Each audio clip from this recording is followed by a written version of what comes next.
Postal ballot নিয়ে যে বিতর্ক উঠেছে তা স্বচ্ছতা নির্বাচন কমিশনকে নিশ্চিত করতে হবে বলে মন্তব্য করেছেন বিএনপির স্থায়ী কমিটির সদস্য আমির খসরু মাহমুদ চৌধুরী। বৃহস্পতিবার সকালে চট্টগ্রামের সাবেক প্রধানমন্ত্রী খালেদা জিয়ার আত্মার মাগফিরাত কামনায় দোয়া মাহফিল শেষে এই কথা বলেন তিনি। আরও বলেন, প্রার্থীদের নিরাপত্তাহীনতায় দায় সরকার ও প্রশাসনকে নিতে হবে। যেসব সংস্থা নির্বাচনের সঙ্গে যুক্ত তাদের ভূমিকা যেন প্রশ্নবিদ্ধ না হয়।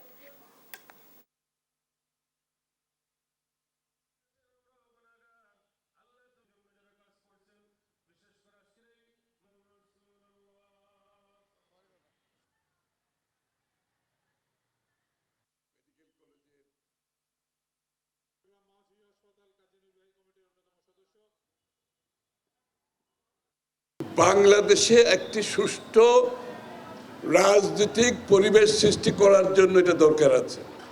বাংলাদেশের স্থিতিশীলতার জন্য দরকার আছে। বাংলাদেশের পরস্পর সহানুভূতি সম্মানের জন্য এটা দরকার আছে।